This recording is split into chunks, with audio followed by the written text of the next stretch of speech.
Brother Michael and Brother Peter Dimond with you this Tuesday night. We're going to be covering actually a sermon by Bishop Daniel Dolan of Ohio, who is a pretty well-known, quote, traditional Catholic bishop. One of his talks that he gave was on the issue of, is it necessary to receive water baptism to be saved and be Catholic? And so we're going to be examining this particular sermon tonight, and because a lot of people try to say that we're too hard for telling people that they can't contribute to priests that promote that people can be saved in other religions. It's just too hard. They offer the Mass, or they hold the sedevacantist position, which Bishop Dolan does hold the sedevacantist position, and also rejects the new, quote, sacraments that have been promulgated by the post-Vatican II Church. So he does hold some true positions, and many of these sedevacantist priests across the country hold the right positions on some issues, but almost all of them, to a man, hold the position that people can be saved in other religions, believe in baptism of desire and blood, promote natural family planning, and some of them are quite vociferous about how they believe that they're right about this, and have denounced those who hold the correct position that you have to be a baptized Catholic to be saved. And one of those persons that has done that is Bishop Daniel Dolan. So he's not even a bishop that someone could even go to receive the sacraments from, because he has denounced those who would hold the correct Catholic position that you have to be a baptized Catholic to be saved, as we shall see. So we want to actually play part of this talk he gave and give some quick commentary at certain points. And so we'll go to the first clip now from this sermon. Have you ever noticed when the conversation gets around to religion, if you try to explain why you can't go to Uncle Charlie's third remarriage, or why you believe that Christ founded just one church, somebody is always going to say, why, you're saying that I'm going to hell. I always find that curious. If we don't bring it up, someone else will. And I suppose one's reaction would be, well, now that you do bring it up. But we are not here to send people to hell. That is not our job. Some Catholics think it is. Now, we're just going to stop it right there and offer a few comments, because he's already, in the beginning of this discussion, starting to call into question the defined truth that all who die as non-Catholics are lost. He brings up the example of a person who's asking the Catholic, so you're saying I'm going to go to hell, and he's using as his example a person who's involved in a third marriage. Well, obviously that person's on the road to hell, as are all who are outside the church, and so a Catholic in charity would have to say, yes, you certainly are going to go to hell, and I tell you that in charity, and that's why you have to enter the church. But he immediately at the beginning of this sermon is calling this question because he says it's not our job. Well, what could that mean? In other words, it's not our job to tell the person that, yes, you will go to hell if you remain on this path. And what we're going to show throughout this sermon, which we're going to quote from, is that he reduces this truth, outside the church there is no salvation, to a meaningless formula. By the time this heretic is finished with it, it means nothing. And then he goes on his assault on those who actually believe in what this truth says, and actually believe in the infallible proclamation of the church on this teaching. And so we're going to go to the next clip of his sermon. We're talking about them today, but that's not our job. Our job is to explain the plan our Lord has to send us to heaven by means of the church. One church, ark of salvation, outside of which there is shipwreck and no salvation to be found. All of the other religions are man-made and are inspired by hell. They teach doctrines of devils which separate men from the truth. Our job is to teach the faith in its purity. It is not to sit in judgment of others. People send themselves to hell. They seem to be doing a pretty good job of it today. But we don't need to add anything to that. Now, this is an interesting clip we just heard because, like all the other heretics, Dolan professes to adhere to this truth. They know they must reaffirm the slogan, outside the church there is no salvation, so he does that. But again, he immediately calls it into question by saying we cannot sit in judgment of others. Well, what could that possibly mean in this context? Obviously, it means that we cannot judge whether these people who are non-Catholics are actually going to hell. Yes, there's no salvation outside the church, but we just don't know. And as we continue, we'll see that that's exactly what he says. And so we'll go to the next clip of this sermon. But we can, by our prayers and by our words, help souls to go to heaven the only way they can, in union with the Catholic Church. What about those, one might say, who don't know any better, who are invincibly ignorant? Okay, he starts to introduce the concept of invincible ignorance, and we'll see in this next clip how he says that this term was used infallibly by the church, which is not true. It's a falsehood. So I just want to make that point, and we'll continue with this clip. This is the term infallibly used by the church, her popes and her theologians. By Pope Pius the IX and Pope Pius the XII, in particular, have taught that no one goes to hell except through his own fault, through his own culpable sin, and no one goes to heaven except through our Lord. How does that work out in practical terms? We don't know. We leave it to the mercy of God, which is immense, enough for us to follow the divine plan. Heretics are never satisfied with following the divine plan, but always have to have some original thought to improve upon it.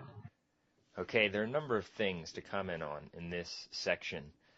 Number one, he says we don't know, exactly as I was talking about previously, that he doesn't know who's saved, even though he just claimed to believe that outside the church there is no salvation. He doesn't know. So obviously, the impression given is that a Buddhist, a Jew, a Hindu could make it. He then says that Pius IX and Pope Pius XII in particular have taught that no one goes to hell except through his own fault. Well, that's absolutely true. It does not therefore follow to say that people who are ignorant of the gospel can be saved. That's a non sequitur. The church teaches that people who are left in ignorance of the gospel and who die outside the church are left in such ignorance of the truths they must have for salvation precisely because they commit deliberate sins of bad will. So those who go to the fires of hell, the pagan on the island, he does so because of his lack of charity, because of his lack of honesty, because of the other sins which he commits, which God sees, and therefore prevents God from giving him the grace to find out about the gospel and come into the church. So to say that no one goes to hell except through his own fault is not to prove anything. And he also says that heretics are never satisfied with following the divine plan, but always have to have some original thought to improve upon it. And this is the height of hypocrisy here, because that's exactly what he's doing. He's coming up with his own original thought, which contradicts what all of tradition said about people who die outside the church, and what the infallible definitions say, that he doesn't know, that we just don't know. People who are ignorant could make it. And so we'll just continue with this next clip here. Such is the case of a group of heretics in our midst who are known as the Feeneyites, the followers of an excommunicated Jesuit, Father Leonard Feeney. He was a writer and a poet, wrote some nice poetry, but he got all mixed up when it came to theology. Okay. He talks about Father Feeney being mixed up when it comes to theology. Meanwhile, he's the one saying that outside the church there's no salvation is true, but we just don't know and we cannot judge whether these non-Catholics are saved. That is being mixed up. And maybe you want to talk about, he says that the term was infallibly used before. Well, yes, and he makes reference to Pius IX and theologians. Well, speaking of invincible ignorance. Yeah, and in the book, Outside the Catholic Church, there is absolutely no salvation. We have a whole section on Pope Pius IX and how the heretics try to use two fallible, non-dogmatic statements that he made on this topic. Do not even state that people who are invincibly ignorant of the gospel can be saved.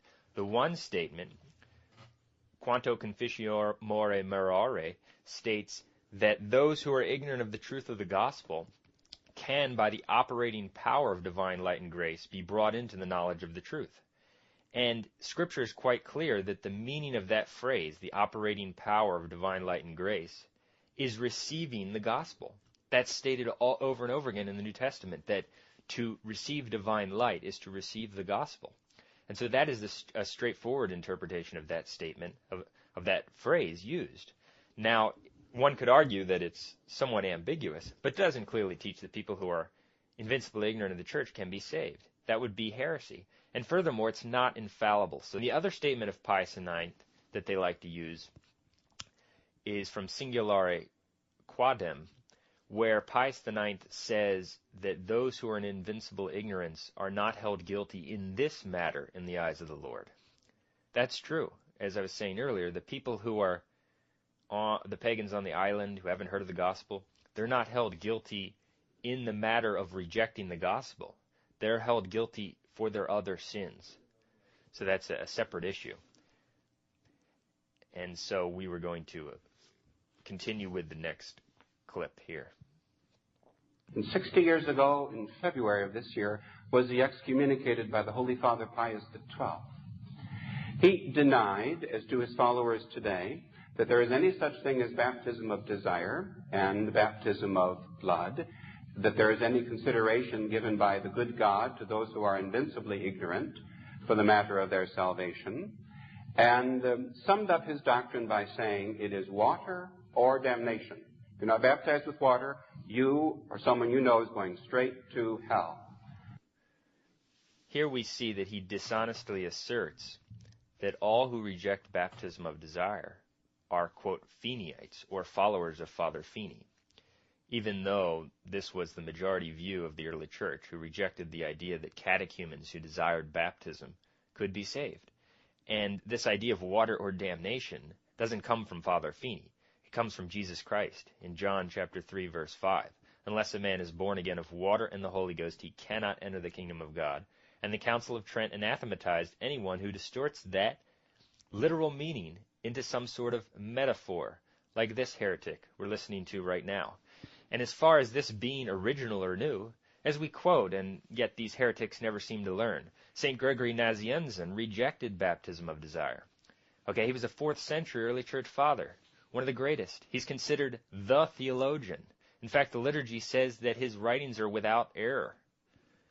And yet these heretics lie and pervert people's faiths by asserting that this was something that Father Feeney came up with, when he's simply repeating what the infallible definitions of the church have said. So we're going to continue with the next clip. Now, the Holy Father spent one whole summer at Castel Gandolfo, I think it was in 1948, going over line by line the response he made to this bold Jesuit for daring to raise his voice against the church's magisterium. And we have the response today. There's no question or discussion about it, or at least there ought not to be. This is very interesting. Dolan here is referring to Suprema Hoc Sacra, the 1949 letter from 2 members of the Holy Office against Father Feeney. Archbishop Cushing, who was the Bishop of Boston, wrote in to the Holy Office asking about what Feeney was saying, primarily about his teaching that all who die as non-Catholics are lost.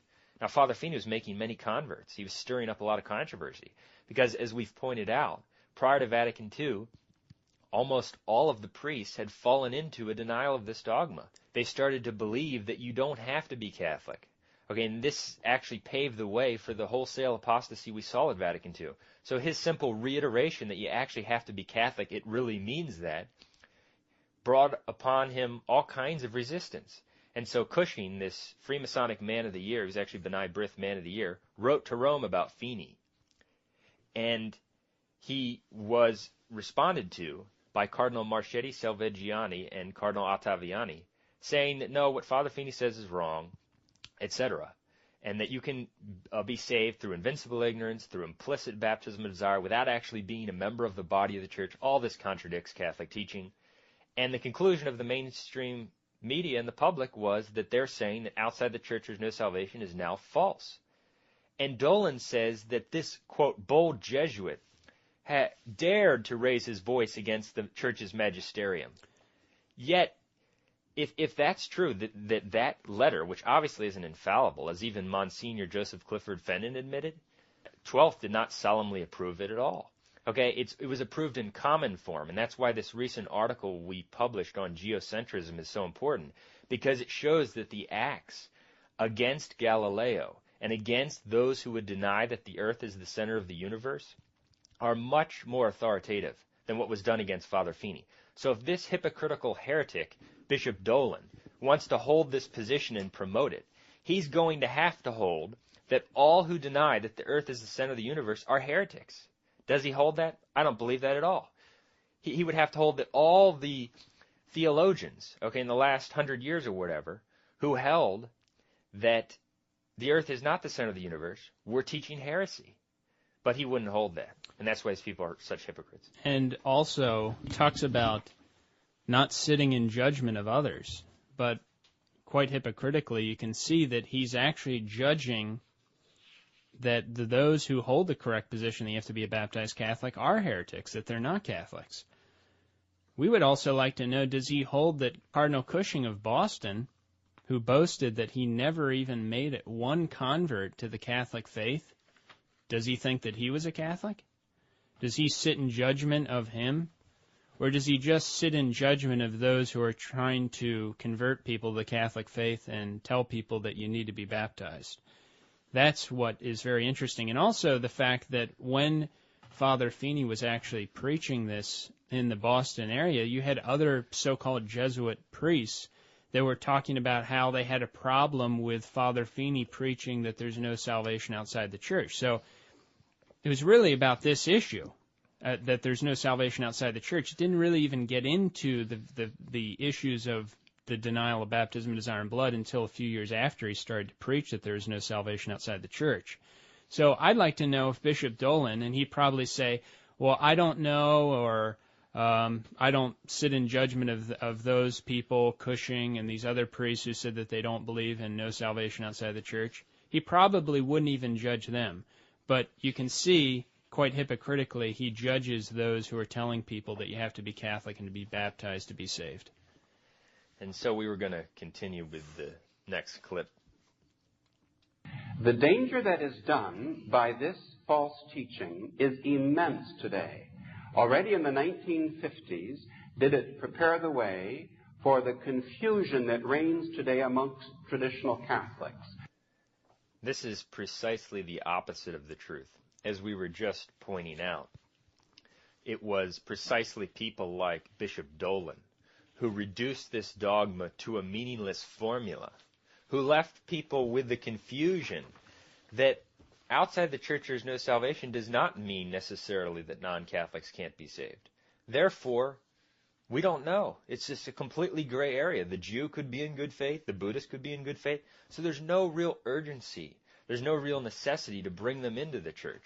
And this has proven that it was heretics like Dolan who paved the way for the confusion we're seeing now, not people who held what Father Feeney held and what Catholics should hold.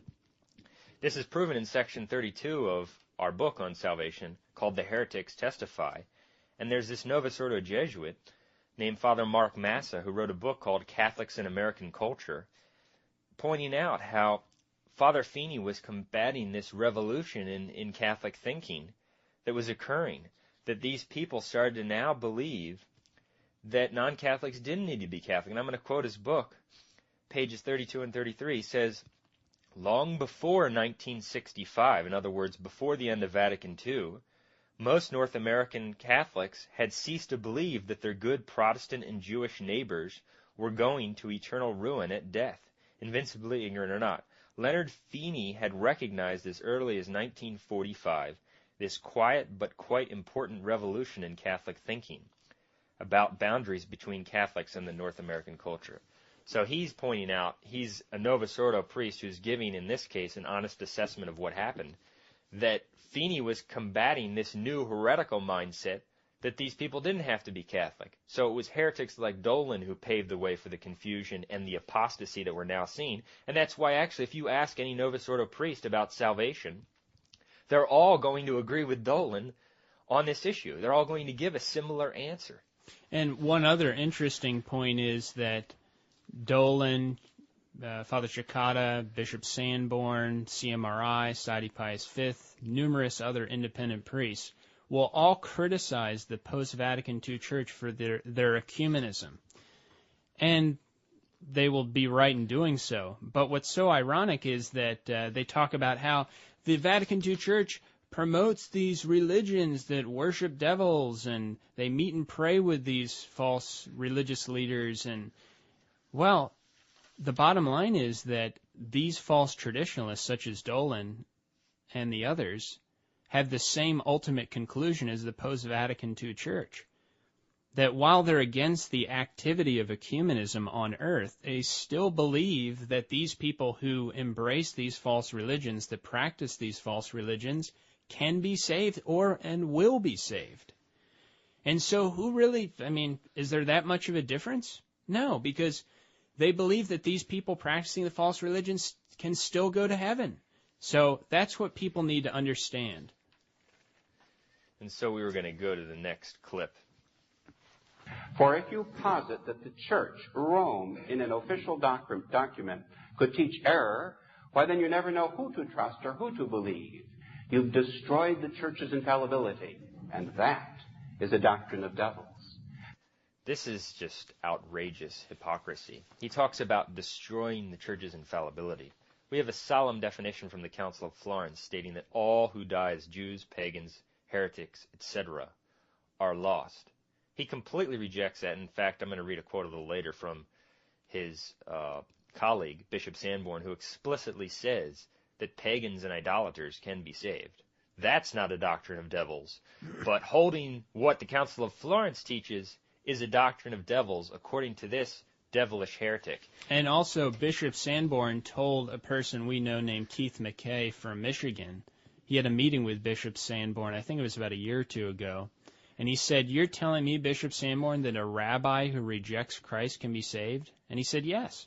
And Father Cicada, in his debate in The Remnant with apostate Brian Harrison brought up, in defense of the Vatican II's teaching that Protestant religions are a means of salvation in the Decree on Ecumenism, number 3, Brian Harrison said, well, only Feeneyites who die outside the Church are lost. And Cicada responded, well, yes, individuals can be saved, but not their religions, meaning it's okay to say that non-Catholic individuals can make it, just as long as you don't say that they made it because of their religions.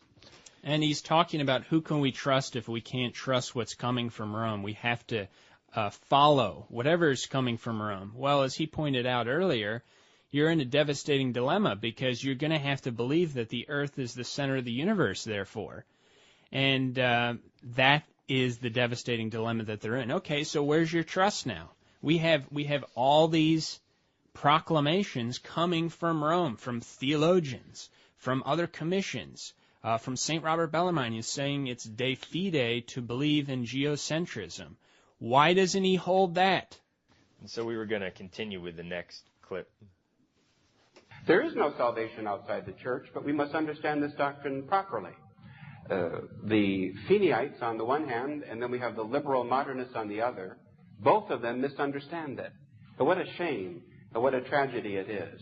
Finally, there is great confusion caused amongst Catholics and non-Catholics by the false application of this, and how off-putting it is to those who might be able to be led into the Church to be told, you and all your family are going straight to hell. This is very interesting. He says that it's off-putting to tell people, non-Catholics, that they and their family are going to hell, obviously if they would remain and die outside the Church, and you tell them that in charity. Well, he's just ridiculing not only the traditional saints of the Church, but the dogma. And I'll just read a quote from St. Fulgence, 526 A.D., Father of the Church. Hold most firmly and never doubt in the least that not only all the pagans, but also all the Jews and all the heretics and schismatics who end this present life outside the Catholic Church are about to go into the eternal fire that was prepared for the devil and his angels. But that's off-putting, according to this heretic. And I wanted to read another quote from an interesting book called The Wise Man from the West, which I might comment on a little later. And it talks about how when the Franciscans and the Dominicans arrived in China, here's what they did. Their method of evangelizing was direct, uncompromising, and took little account of the different psychology of the people to whom it was addressed. The mendicants walked through the streets holding up crucifixes, and when a crowd gathered, preached in public, very often through interpreters. The Spaniards among them did not hesitate to proclaim that all the long line of Chinese emperors were burning in hell. And so that's what they preached because they believed that it was necessary, and they wanted to inform people in charity that it was necessary to be Catholic. But that's off-putting, according to a heretic who doesn't believe in this truth. So we were going to continue with the next clip. I knew once of a case of an individual who was quite ill and was seemingly sincerely received into the Catholic faith. Then some Feeneyites came to call upon this person with all their documentation, sort of like the Mormons with the Jehovah's Witnesses going door to door almost, and so confused this individual with thoughts of the assurance that all of this person's relatives were burning in hell, that this person apostatized and died outside the church due to just that mischief-making by heretics. Well, first of all, we see the animosity that he has toward the truth and toward those who promote the truth. That's because he has a deep-seated rejection and unbelief. And so he has a hatred, an evil hatred of this dogma and of those who promote it. And so he compares people who are aggressively trying to convert people and preach this truth to Jehovah's Witnesses, which is outrageous. But it's interesting as he describes this person, if these events occurred as they say, and who knows, I mean, you're dealing with a heretic, so he may have distorted what happened with this man or woman, but if this person truly lost the faith and his or her intention to convert because people were informing of the truth that you have to be a Catholic and then it's necessary, then that person wasn't of goodwill. That person didn't supernaturally believe in the doctrines of the church or the church's infallibility. And so that person didn't have the grace of faith and rejected it. And so that's just a false convert, just like the EWTN false converts on the journey home who say they've accepted the Catholic faith, but, tell us how their Protestant, family, they're going to see them in heaven. And also like the false converts who claim to hold even the traditional Catholic positions, but travel to a different part of the country where some people believe differently on some issues and are willing to change their positions. That's a false convert. And those people can say that they've done a lot of good work in helping people, even bringing people information on the Catholic faith. It won't matter ultimately for that particular individual person because he's still going to lose his soul if he's willing to compromise and change his position based upon where he's speaking or who he's speaking to. That's a person that worships man, that doesn't worship God. And so we're going to continue with the next clip. Heresy seems to be just one idea that's out of kilter. The Greek to choose, one chooses a different idea. And the Feeneyites would say, well, ours is the only true interpretation. But when they or any heretic denies what the church teaches, they are denying the Holy Ghost himself. By refusing a prerogative to the church, they are in reality refusing to submit their intellects and their wills to God who reveals their... And that's precisely the opposite of the truth. It's heretics like himself and his heretical priestly friends who refuse to submit to the dogmatic definitions on the church. They have no faith in Jesus Christ. They don't believe Christ is necessary. They don't believe that he protects the definitions of the church from error. And I'm going to read this quote from Bishop Donald Sanborn, a priest with whom he's in working communion. He said, quote, "If by some mystery of providence and predestination they, pagans and idolaters, are united to the soul of the church, and by desire to its body, it is in spite of their paganism and idolatry. It is due to an invincible ignorance of their error." So he's saying pagans and idolaters can be saved by being united to the church. That directly contradicts what Pope Eugene IV, he said all the pagans are lost.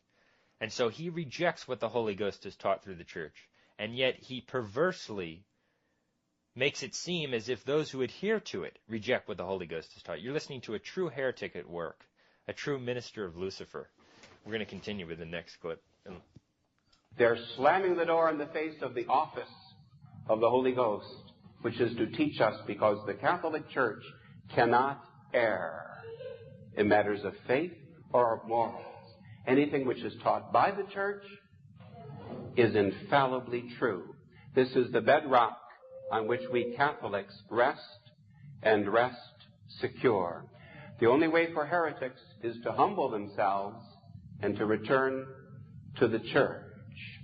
Today is the birthday of the Catholic Church, and we should be proud to be Catholics. However, unless we are humble, we will not stay Catholics for very long. There are two things that are required to stay in the boat, the bark of Peter, and not to face shipwreck as those who are maneuvering this horrible Masonic conspiracy against our church so earnestly desire. The one of them is humility, to accept all that the church teaches. Just stay with the church. Nothing original, please. Believe as our fathers have believed, and it is enough for us. And the second of these, after humility, is hatred. To have a hatred of heresy. Not to tolerate it in any way or any sense. I've told the story before. Indulge me if you've heard it. I remember as a boy, this was just before the changes, I was in a Catholic grade school in Detroit, the Dominican sisters teaching. And one day, Sister announced to our class that there were some heretic nuns going door to door selling their literature, the St. Benedict Center stuff. Some of you may even have this in your homes. And this good sister warned us to have nothing to do with this woman and not to receive any of her literature. And I remember at the time being shocked, and I've never gotten over that feeling. I can remember it still today, as though it were just yesterday. A nun who is a heretic. What a thought. How could this be? It's interesting, as you were pointing out recently, that didn't you read something where Dolan said that the only theological difference with Lefebvre and the Society of St. Pius X was with regard to the Vatican II Church? Yes, actually said that in a sermon he gave, which I actually heard, and basically was talking about Bishop Williamson, when he was at that time Father Williamson, and Archbishop Lefebvre, that they had a meeting with Bishop Dolan and Father Cicada, maybe some other people possibly. And in this discussion, it was all about the Sedevacantist issue. If they could sort of come to agreement on that issue, that the chair of Peter is presently vacant, that would settle everything. They were in complete agreement on everything, every other issue. So it was all about the Sedevacantist issue, and they obviously are in agreement on the issue of, baptism not absolutely being necessary for salvation, and obviously natural family planning. And so he doesn't regard the nuns of the Society of St. Pius X as heretics, even though their materials are filled with statements like this. Souls can be saved in a religion other than the Catholic religion, Protestantism, Islam, Buddhism, etc. That's in Against the Heresies, page 216, sold by the Society of St. Pius X. So probably almost 100% of their nuns believe that. But those nuns aren't heretics. But this nun he portrays is totally evil, a heretic ready to snatch souls away, when in reality he's the one snatching souls away and corrupting people's faith. And I actually don't understand it. I mean, it's almost every person you speak to that goes to one of these so-called traditionalist priests or bishops, and you tell them, do you know that they believe people in other religions can be saved? No, they don't believe that. I've been going there for 5 years, 10 years, 20 years. I mean, I've been listening just a few of their sermons. It's quite clear they're heretical positions, that they believe people in other religions can be saved. It's time to wake up. And people wonder why we've denounced these groups. This is why, okay, because these people are true heretics, and they need to be denounced. And sadly, what Dolan says, even though he's a little more aggressive than some of them, what he believes is what almost 100% of these priests actually believe. And so we were going to continue with the next clip. As though if somehow we just have a Latin Mass of some kind, all else is well. And too bad for the Holy Ghost and the infallible teaching of the Catholic Church. Again, just a quick comment. We see the perversion as if he's dedicated to the infallible teaching of the Catholic Church when that's exactly what he's trashing. We're going to go to the next clip. I heard a story just recently from a Catholic about my age who grew up in Boston just during then the time of this controversy in the 1950s.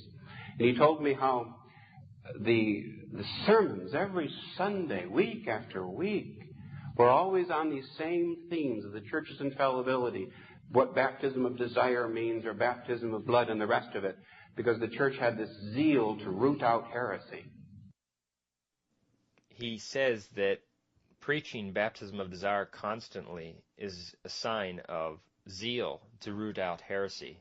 And this is just amazing, considering that 99.9% of the people we've dealt with who believe in baptism of desire, including Bishop Dolan, hold that baptism of desire means that it's possible for Buddhists, Jews, pagans, etc. to be saved. It's faith destroying. It's evangelization killing. And yet he perversely and wickedly promotes it as if it represents zeal to root out heresy. And Lefebvre himself, in the quote I just read, where he says souls can be saved in Protestantism, Islam, Buddhism, and goes on to say this is baptism of desire. And so we were going to continue with the next quote. And he told me that he too remembers in grade school being told by the nuns, if you are approached by any of these Feeneyites, you must have nothing at all to do with them. He said he remembers once as a boy meeting a Feeneyite nun on the street, and she looked like a nun, but what made him a little suspicious was that she was awfully friendly. In the old days, the nuns were very strict and very reserved. Notice how the heretic dishonestly implies that this nun was not strict or that she was lax because she was friendly. Just wanted to make that quick comment, and we were going to go to the next clip. And so she got out a book to give him, and he took the book for just a moment, and then he looked up at her and he said, "Sister, are you from Father Feeney?" And she smiled a big crocodile smile and said, "Why, yes, I am." Again, we see the heretic making a sinister attempt to portray the nun's smile as even evil. I just want to make that point, and we're going to go on to the next clip. And he thrust the book back at her, and he ran down the street as fast as he could. That is fortitude. That is piety. That is knowledge and fear of the Lord. That was the end of the clips we were going to play from Dolan and his assault on the necessity of the Catholic faith for salvation and those who adhere to it. And in it we see the hatred of the truth, the perversion of the truth, the lying, the faith-destroying conclusions, which leaves a person in a state of nebulous confusion, by which we don't know who's saved, we can't judge, we leave it up to God, even though the Church has commanded us to believe that all who die as non-Catholics are lost. The real evil thing is not believing in the possibility that a Jew who rejects Christ might make it, or that a Muslim who hates the Church might make it, or that some snake worshiper might make it. It's believing that you have to be baptized and be Catholic. That's the real heresy. That's the root cause of this apostasy. That's the heresy to be destroyed in this wicked perversion of the truth. And it's worth mentioning and necessary to mention that those who don't denounce someone like this are evil. Because there's another traditionalist speaker who's promoting this guy. Okay, if you affiliate yourself with this guy, you will be condemned. You are rejecting Christ. Okay, you're rejecting dogma. So you can claim to stand for other truths. Okay, but you are promoting heresy. And now that someone has heard that he denounces as heretics those who hold that you have to be a baptized Catholic to be saved, to even receive the sacraments from this guy at this point in time, or once a person has gotten this information, is to lose your soul. It's just that simple. If someone who's claiming to be a traditionalist, bishop, or priest denounces as heretical the position that you need to be a baptized Catholic to be saved, you cannot receive the sacraments from him. And so that's something, and even with the guys who hold the position and believe in baptism of desire and blood and salvation for non-Catholics, if they denounce as being heretics those who hold the correct Catholic position that you need to be baptized in Catholic, then they wouldn't even be options to receive the sacraments, and certainly could never give them a penny, those particular persons. And someone should find out and ascertain whether and what they exactly believe on these particular issues, because you might very well find out that they hold the same position as this heretic Bishop Dolan, or a very similar position, that I think you may very well be a heretic if you hold that position. You shouldn't even go then, if it comes down to that. And so since he's affiliated with Bishop Sanborn, Father Chicada, okay, those priests should be shunned completely. And obviously the Society of St. Pius V would fall into the same category, and we've mentioned that in the past. And even with some of these guys that you might be able to go to, I wouldn't even come to, if you want to receive communion from them, I wouldn't even arrive on time. I'd come like 10, 20 minutes into their Mass.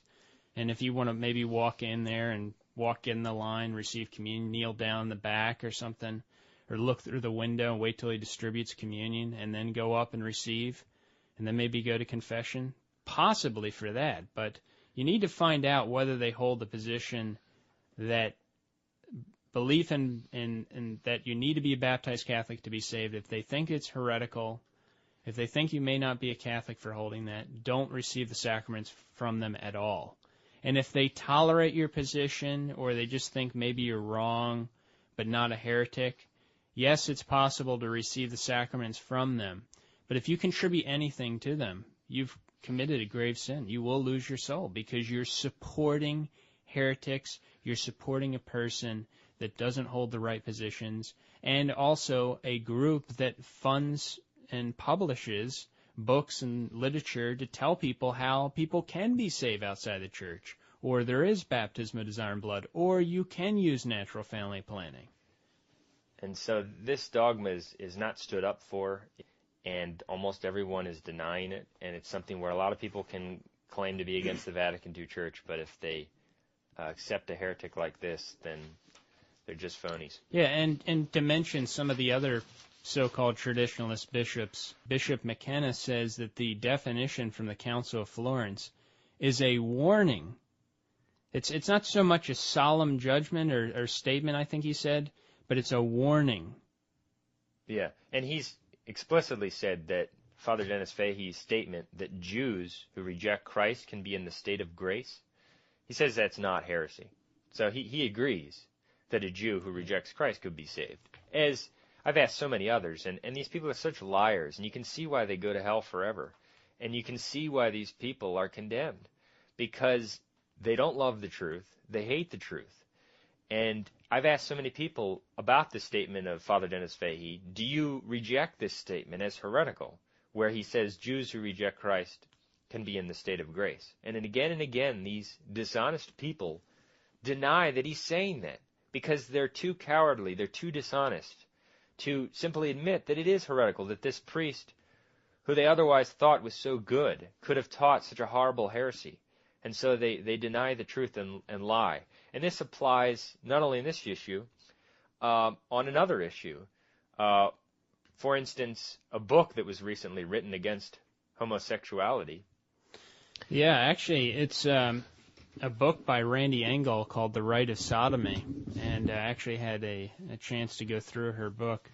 And she is someone actually I spoke to. She called here a year or two ago and was asking some questions about Brother Joseph, our founder. And what was interesting is that I asked her, I said, I don't remember the exact words, but I asked her if she thought that these guys, these claimants to the papacy are Catholic? And she said no. Didn't believe that they're popes. She agreed that they're heretics at this time that I'm talking to her. And claimed to hold they had to be a Catholic to be saved. And she actually put a section on in defense of Father Feeney in her book,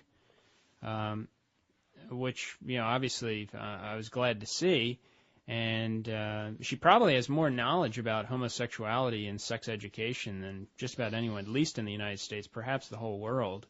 And it's copiously documented. It's about, I don't know how many, 1,300 pages. It's just a massive work all about this stuff in which she's giving detailed information to prove that virtually almost every single bishop in the United States of America, just maybe not every one of them, but a goodly portion of them, are outright homosexuals or covered up for other homosexual priests that were pederasts, pedophilia that actually engaged in this stuff. And she covers and gives you the history behind all of it. Just detailed information that proves it beyond a shadow of a doubt that these guys are homos, they're involved with pedophilia, covering up for other pedophiles, other homosexual priests, shifting them around parish to parish, and the massive payouts that they had to make to people who filed lawsuits against the different dioceses of different cities across the country for being abused sexually by the priests of that diocese and their negligence and culpability in those actions. And so I'm reading through all of this, and I'm remembering from what I recall her telling me that she agreed that, these guys are heretics and so forth. And yet, she never says once that I see outright that these guys don't have any jurisdictional authority. They're outside the church. These guys are heretics and apostates. I don't think she uses the term once. Every time she mentions these anti-popes, she calls them pope. Basically, I think it's every single time she puts His Holiness, Pope so-and-so, His Eminence, and other places for other people, Bishop so-and-so. You have to state that these guys are not Catholics at all, that they have no authority in the Catholic Church, because otherwise, ironically, the book is called The Rite of Sodomy. What you're saying is that you can actually promote homosexuality and be a Catholic, according to her. That's the conclusion, absolutely, that you draw from reading this book. That in spite of all the evidence, how they're homos, covering up for other guys, the bottom line is that she believes that these guys hold jurisdiction in the Catholic Church, that they have a lawful authority in the Catholic Church, that they are Catholics, they have legitimate authority, etc. And so therefore what she's saying is that you can promote homosexuality, you can engage in it, you can think it's fine and okay, and you can be a Catholic. You can be inside the church, have jurisdiction, and this is the authority of the Catholic Church that promotes this stuff. It's really an abomination. And the primary outrage, I believe, is the fact that she inserted the name Pope when she told you that she didn't believe that they were popes. Okay, so she compromised what she claimed to hold simply to make her material more palatable. She put a falsehood in there by calling them popes, calling them His Holiness. Now, maybe she's changed her position recently, but as we saw with the case of Attila Gomarez, who you spoke to several years ago and got him on the phone, and you asked him, do you think that they're popes? And what did he say again? He said, we must take into account the psychology of the people. And so he indicated, if I recall correctly, that he wasn't sure that they were popes. And yet in every single book he publishes, he affirms that these guys have legitimate authority in the Catholic Church, that they're true claimants to the papacy, they're inside the Catholic Church. I mean, this is just serving man. This is serving Satan. And it's actually, a lot of them do it not because they don't know the truth. I mean, because you're talking about some people that have a high level of intelligence in a lot of other ways. But when it comes to putting out a book Are they going to give you the full truth? No. They're going to compromise so that they can get their stuff published in different magazines that are circulated maybe more, or so more people accept their book, or maybe give 90% of the truth. Now, you can't do that. And see, what all these people do is they actually worship man when they do that, and they don't worship God. And they're not going to be rewarded for their efforts. They're actually going to lose their souls because they're lying. Yeah, there's so much lying going on. They just can't tell the truth. She can't just affirm what she claimed her position was, that these guys are not popes, but they have to lie because they're liars. And it's really an outrage. And also the point about mountains of evidence to prove that these guys are homosexuals and promoters of homosexual abomination. And it's almost like proving that there's all this vomit everywhere from all these people. Okay, but because she concludes that these people still have authority, it's almost like drinking up all their vomit. Because she can present 1,000 pages of evidence that these guys promote homosexuality, but if her conclusion is that he's still His Excellency and His Holiness and not even a heretic, then she's just committing the maximum folly. And it makes her whole book worthless. And actually it does an evil, because if you don't tell them, which she didn't tell them, that these guys are not Catholics, that they hold no authority, then you're affirming that these guys that promote these evils are still Catholics, that you have to actually, yes, they have valid authority. If they have valid authority, then you have to, in their legitimate actions, submit yourself to them. And you have to uphold, because that's what she's upholding in her book, that these guys are in the Catholic Church and therefore have the Catholic faith. And it's ironic because therefore the rite of sodomy is almost a rite of the Catholic Church. Because her book is obviously to attack that concept that this has been constructed as essentially a liturgical rite.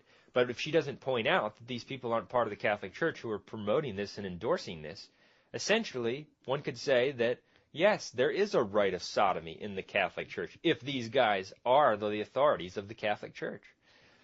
And one other point that people need to realize, too, is that you even have some actually people who claim to be traditionalist priests and bishops that may or are homosexuals themselves.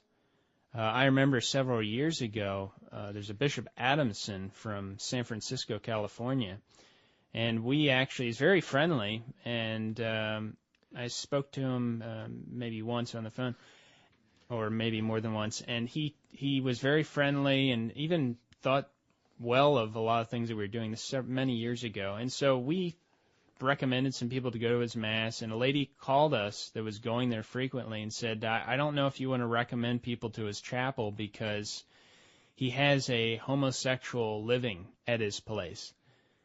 And so I stopped telling people, and the people that I knew who were going there, I told them, you don't want to go there because he's allowing this guy as a flaming homo to live in his place, or something that was really bad and an egregious violation of and wrong, and he shouldn't have been allowing, and he did allow. So anyway, he calls up and he said, I've heard you've been saying some bad things about me. And I said to him point blank, well, I was told by a lady who goes to your chapel that you have a homosexual living at your place. And he responded immediately, I don't know what his sexuality is, and it doesn't matter, or something like that. And so I just asked him, I said, are you a homosexual? And he goes, that's none of your business. I asked the guy if he's a homosexual, and he says, it's none of my business.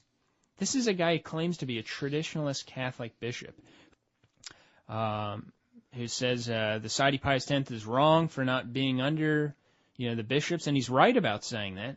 But ironically, I asked the guy if he's a homo, and he says it's none of my business. And so I told him, I said, well, therefore you are. And so he listened as I told him that he could come out of this, but he's not a strong set of a contest, because I had heard from another independent priest from Illinois who he went out to visit, and he asked the priest, would you like me to include John Paul II's name in the canon when I say Mass? So he wasn't obviously a staunch traditionalist, but he claims to be a sedevacantist independent bishop. So you have to really call these guys up and find out and get to the bottom of these issues to find out exactly what they believe. I mean, it was just like when we talked about Bishop Sanborn. A lot of people said, no way, he doesn't believe that. Sure enough, he does. I mean, all you have to do is hear some of the sermons. These people completely dead? I mean, what's the matter with people? Well, a lot of them believe the same thing themselves, but are just too dishonest to admit it. So they want to cover for the priest because they're covering for their own dishonesty. But one other thing we were going to mention, since it is July 3rd, was that, as we've discussed in the past, we linked to some different tapes on 9/11, getting into the truth about what really happened on 9/11, and the facts are irrefutable. We encourage people to look at that. It's just a matter of speculation, but over the past few months, the mainstream media seems to have been conditioning the people of America to get ready for a biological terror attack in a major city. Or some other major surprise attack. Yeah, some kind of, quote, terror attack that to be ready for. And when you uncover or look into the facts about what really happened on 9/11, this can shed light on these other so-called terror attacks. And this conditioning of the people through the media came upon the scene at the same time that other supposed terror attacks had been foiled, that, they stopped a potential terror attack. I think it was in Florida, and other ones in different parts of the country. And when people looked into those as well, they saw that there were many fishy details going on. These didn't appear to be terror attacks at all. This just seems to be propaganda. And what we believe may happen is that with this conditioning of the people to accept another major terror attack, and with the conditioning of the people that they've stopped these other terror attacks, that's to set up people to accept the fact that when a major so-called terror attack does occur, they can explain why it did happen. And it will be just like 9/11 in terms of who's really behind it. One interesting point about the terror attack that they foiled in Florida, as they said, was that one of the possible targets was the Sears Tower in Chicago. I believe it's called the Sears Tower, and it's one of the, tallest buildings in the world. Well, what's so interesting is when we actually heard about this, that was a possible target, the Sears Tower, and I found out that who's the lease owner on this Sears Tower, according to what I found out, is Larry A. Silverstein. And it was his 3 buildings that went down on 9/11. It just so happens that they're mentioning that one of the big targets that they were plotting to destroy or something like that, one of the main locations was the Sears Tower. So I found that very interesting. And also the stuff where they talk about they're picking up chatter. They're hearing chatter that there may be another attack. Well, I mean, we have satellites to identify license plate from outer space. They're telling me that they can't identify the source of the chatter? It's just ridiculous. And furthermore, we mentioned this tonight because there's a high probability that it could occur tomorrow or later in the year. I mean, July 4th obviously would be a day that would draw a lot of attention to this event. And what's interesting tying into this is that Pat Robertson, the heretical non-Catholic televangelist, he said last year, and this was covered on the mainstream media, that he was, quote, told by God that in the year 2007 there would be a massive terror attack and millions, I think he said, would die. Now, obviously he's not speaking to God since he's a heretic, but it's interesting that he would make this statement. One possible reason is that he is an insider, and people have speculated that for years, and he's going to mention something about that. But one reason he might have made this statement, if he is an insider and has knowledge of this planned so-called terror attack, by telling him that this would happen, and by him going on television saying that this would happen, it not only corroborates the, quote, official story in advance, it makes it seem much more legitimate to the public. And so it was very curious that he would say that in 2007, and you combine that with what the mainstream media is conditioning the people to accept. It could happen July 4th or later in the year. And also the evidence that he actually is part of some of this power elite group that actually plots these very false flag terror operations is the fact that we have him on the cover of Time magazine giving the Masonic sign called the lion's paw. This may have been back in maybe 1986, somewhere around that time. And he's giving the clear sign, the lion's paw, on the cover of this magazine. I mean, there's no way that a person normally for a picture would put his hands in that kind of position. It's totally bizarre. And it's a perfect replication of the lion's paw Masonic symbol. And then also we have in his book, The Millennium, I forget what it's called exactly, he has a point within a circle on the very top of every single page of the whole book, which is a symbol for the Illuminati. And other people have gotten into the background of how did his whole network, it's so gigantic, how did it start? And people have actually delved into that, and they've said that he had connections to very powerful people in Washington, D.C., and so forth. And that's how some of these guys are out there, and they're the big players on the national stage because they're actually working for the enemy. And they've got to have some people that appear to be conservative, appear to be, quote, Christian, that are coming out so that they can control the whole population or those particular groups, so that if they have to come out with a special message that they want to indoctrinate people with or control things, they make sure that they have their own guy in charge of those particular groups and organizations. Another example of that would be Billy Graham, who is now very sick. His wife just died. According to Jim Shaw, who is a former 33rd degree Freemason, he wrote a book about Freemasonry, I believe.